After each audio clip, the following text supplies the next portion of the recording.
அனைவருக்கும் வணக்கம். Welcome to our channel பொற்காலம். இன்று மார்கழி பௌர்ணமி, டிசம்பர் 26ஆம் தேதி, மார்கழி 10ஆம் தேதி. இன்று செவ்வாய்க்கிழமையோடு பௌர்ணமி இணைந்து வருவதால் நமது கடன் பிரச்சனைகள் தீர, பணம் கட்டுக்கட்டாக சேர எப்படி சந்திர பகவானை வழிபடுவது அப்படின்றது தான் பார்க்க போகிறோம். வாங்க நம்ம வீடியோக்குள்ளே போகலாம். இன்று காலை 5:55 வரை சதுர்த்தி திதி, பிறகு பௌர்ணமி திதி இரவு 10:57 வரைக்கும் இருக்குது. இன்றைய நட்சத்திரம் மிருகசீரிசம் நட்சத்திரமும் பிறகு திருவாதிரை நட்சத்திரமும் வருது. இப்போது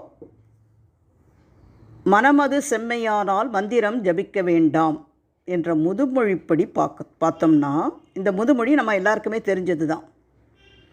அந்த மனது ஒரு தெளிந்த நீரோடை போல இருந்தால் யார் அதுக்கு காரணம் அப்படின்னு பார்த்தீங்கன்னா சந்திர பகவான் தான்.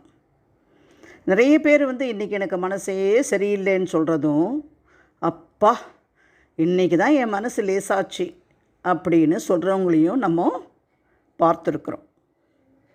ஏன் அந்த மாதிரி அவங்க சொல்கிறாங்க அப்படின்னா, இந்த மாதிரி அவங்க பேசுகிறதுக்கு உரிய மனநிலையை கொடுக்கறது அந்த சந்திர பகவான் தான்.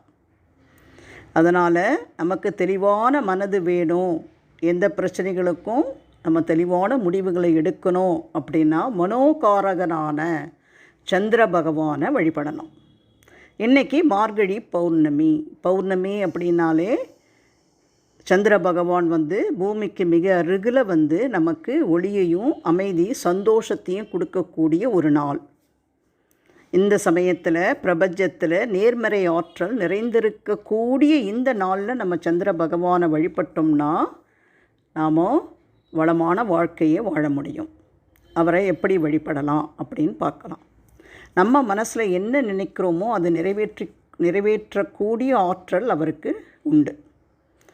அதாவது சந்திர பகவானை வழிபட்டோம்னா மன அமைதி, அழகு, பொலிவு அனைத்துமே தருவார். மனங்களுடைய ஆட்சியாளர் அவர்.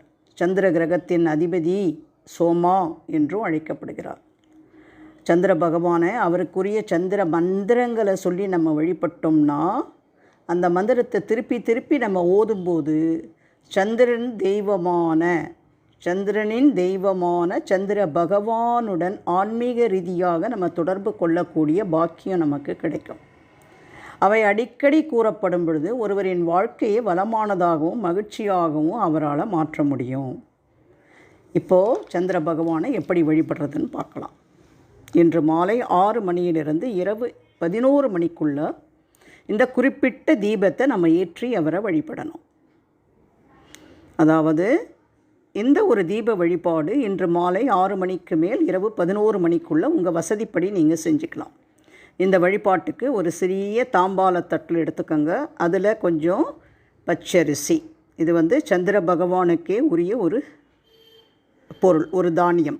பச்சை பயிரை பரப்பி அதன் மேலே கொஞ்சம் மஞ்சள் குங்குமம் 1 ரூபாய் நாணயம் வச்சு, அதன் மேலே ஒரு அகல் விளக்கிற்கு மஞ்சள் குங்குமம் வச்சு நல்லெண்ணெய் ஊற்றி பஞ்சு திரி போட்டு விளக்கேற்றணும். அந்த விளக்கை பூக்களால் அலங்கரிக்க வேண்டும். அதுக்கு முன்னாடி இதை தயார்படுத்தி வச்சுக்கணும். அப்புறம் ஒரு சிறிய தட்டில் கொஞ்சம் பச்சை கற்பூரமும் எடுத்து வச்சுக்கோங்க.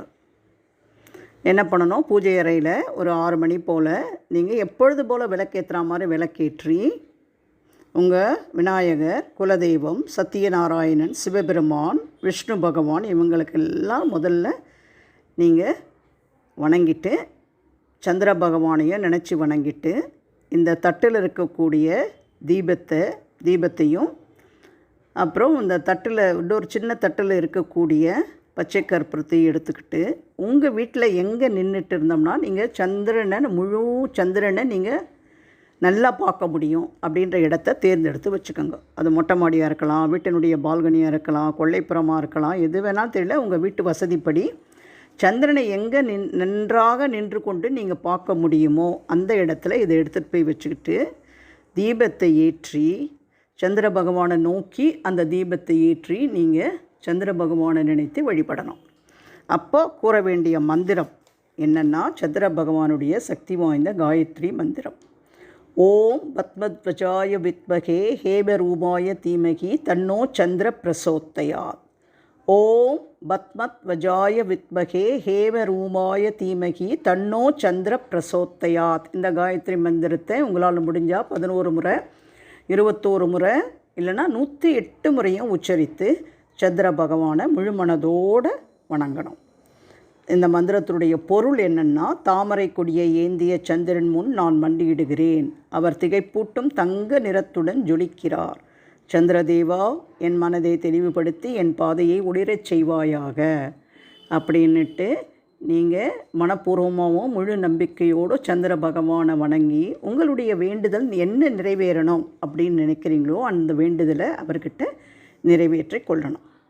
அதற்கப்புறம் ஒரு சின்ன தட்டில் நீங்கள் பச்சை கற்பூரம் வச்சுருக்கீங்க இல்லையா, அந்த பச்சை கற்பூரத்தை உங்கள் வலது கையில் எடுத்து வச்சுக்கிட்டு யாசகம் கேட்குற மாதிரி கையில் வச்சுக்கிட்டு சந்திர பகவானை நோக்கி நீங்கள் வழிபடணும். என்னென்னா, இப்போ என்னுடைய கடன் பிரச்சனைகள் எல்லாம் தீரணும், செல்வம் செழிக்கணும், என் வீட்டில் பணம் கட்டுக்கட்டாக சேரணும் அப்படின்னு செல்வம் செழிப்பு ஏற்படுவதற்காக இந்த பச்சை கற்பூரத்தை கையில் வச்சுக்கிட்டு சந்திர பகவானை நோக்கி இந்த ஒரு மந்திரத்தை சொல்லியும் நீங்கள் வழிபடலாம். ஓம் சோம் சோமாய நமகா. இது ஓம் சோம் சோமாய நமகான்றது சந்திர பகவானுடைய பீஜ மந்திரம். இந்த மந்திரத்தை 108 முறை உச்சரித்து நீங்கள் உங்கள் குடும்பத்தில் செல்வ செழிப்பு ஏற்படுவதற்கு சந்திர பகவானை வேண்டுதல் வச்சு வணங்கிட்டு கொஞ்ச நேரம் உட்காந்து உங்களால் முடிந்தால் தியானம் பண்ணுங்க. அப்படி இல்லைன்னா அந்த விளக்கையும் பச்சை கற்பூரத்தை எடுத்துகிட்டு உங்கள் பூஜை ரூமில் வச்சு நீங்கள் உங்கள் பூஜை, இன்றைக்கி பௌர்ணமி பூஜை, என்ன பூஜை செய்யணும்னு நினைக்கிறீங்க, உங்கள் குலதெய்வத்துக்குரிய பூஜை இல்லை சத்தியநாராயணருக்குரிய பூஜையும் செஞ்சு நீங்கள் உங்கள் வேண்டுதல்களை அவர்களுடைய பாதங்களை வச்சு நீங்கள் நிறைவேற்றி கொள்ளலாம். ஸோ பூஜையெல்லாம் முடித்த பிறகு நீங்கள் நிவேதனமாக உங்கள் விருப்பப்படி என்ன வேணாலும் வச்சுக்கலாம். சர்க்கரை பொங்கல் இல்லை வெண்பொங்கல் இல்லை பழ வகைகள் எதை வேணாலும் நீங்கள் நிவேதனமாக படைத்து சந்திர பகவானை வணங்கிட்டு, அதாவது வெள்ளை நிறத்தில் இருக்கக்கூடியது பால் பாயாசம், அவல் பாயாசம், வெண்பொங்கல் அப்படின்னு வெள்ளை நிறத்தில் இருக்கக்கூடியது ஏதாவது ஒரு நிவேதனத்தை படைச்சி நீங்கள் உங்கள் பூஜையை முடிச்சுக்கோங்க, உங்கள் விரதத்தையும் முடிச்சுக்கோங்க. சரிங்களா? அதுக்கப்புறம் அந்த பச்சை கற்பூரத்தில் ஒரு சதுர வடிவ துணியில் கட்டி அந்த பச்சை கற்பூரம், கொஞ்சம் மஞ்சள் குங்குமம், ₹1 நாணயம், இது 3ஐயும் ஒரு முடிச்சாக கட்டி பூஜை அறையை வச்சியே நீங்கள் வணங்கிட்டு அதை கொண்டு போய் உங்கள் பணப்பெட்டியில் வையுங்க. பச்சை கற்பூரத்திற்கு செல்வத்தை ஈர்க்கக்கூடிய சக்தி உண்டு. அதனால் சந்திர பகவானுடைய அருளும் நம்மோடு சேர்றதுனால பச்சை கற்பூரம் நமக்கு செல்வத்தை ஈர்த்து கொடுக்கும், செல்வம் வரக்கூடிய வழி வகைகளை நமக்கு காட்டி கொடுக்கும். அதனால் அதை கொண்டு போய் உங்கள் பணப்பெட்டியில் வையுங்க. ஒவ்வொரு பௌர்ணமி அன்னைக்கும் இல்லை செவ்வாய் வெள்ளி நீங்கள் பூஜை செய்யும் பொழுது உங்கள் பீரோவை திறந்து அந்த பணப்பெட்டியில் இருக்கக்கூடிய அந்த அனைவருக்கும் வணக்கம். Welcome to our channel. பொற்காலம் வணங்குறது இன்று மார்கழி செல்வ செழிப்பு டிசம்பர் 26ஆம் தேதி மார்கழி மூலமாக இன்று செவ்வாய்க்கிழமை பச்சை கற்பூரத்தை வச்சு நீங்கள் கையில் வச்சுக்கிட்டு வணங்கும் பொழுது நமது கடன் பிரச்சனைகள் பண்ணணும், பணம் கட்டுக்கட்டாக சரி, எப்படி சந்திர பகவானை வழிபடுவது அப்படின்றது தான் பார்க்க போகிறோம். வாங்க நம்ம வீடியோக்குள்ளே போகலாம். பச்சை கற்பூரத்தை இன்று காலை 5:55 வரை சதுர்த்தி திதி, பிறகு பௌர்ணமி திதி இரவு 10:57 வரைக்கும் இன்றைய நட்சத்திரம் மிருகசீரிசம் நட்சத்திரம், பிறகு திருவாதிரை நட்சத்திரமும் வருது. இந்த மந்திரத்தையும் 108 முறை உச்சரித்து இப்போ உங்களுக்கு மகாலட்சுமியினுடைய அருளும் உங்களுக்கு மனமது செம்மையானால் மந்திரம் ஜபிக்க வேண்டாம் மூலமா என்ற முதுமொழி தெரிஞ்சுக்கிட்டோம். பார்த்தோம்னா இந்த முதுமொழி நம்ம எல்லாருக்குமே தெரிஞ்சது. ஏற்றி வைத்து சந்திர பகவான் அந்த மனது ஒரு தெளிந்த நீரோடை போல இருந்தால் பிரச்சனைகள் தீர்ந்து பணம் கட்டுக்கட்டாக சேரும். யார் அதுக்கு காரணம் அப்படின்னு பார்த்தீங்கன்னா சந்திர பகவான். பச்சை கற்பூரத்தை நம்ம நிறைய பேர் மனசே நம்ம சந்திர பகவானை வணங்கினால் நமக்கு வீட்டில் செல்வ இன்னைக்கு தான் என் மனசு லேசா அப்படின்றத பற்றியும் அப்படின்னு சொல்கிறவங்களையும் நம்ம இந்த பதிவு உங்களுக்கு பார்த்து பயனுள்ளதாக இருந்தால் ஏன் அந்த மாதிரி அவங்க சொல்கிறாங்க அப்படின்னா ஷேர் பண்ணுங்கள். வேறு ஒரு இந்த மாதிரி அவங்க உங்களை பேசக்கூடிய மனநிலையை கொடுக்கறது அந்த சந்திர பகவான் தான்.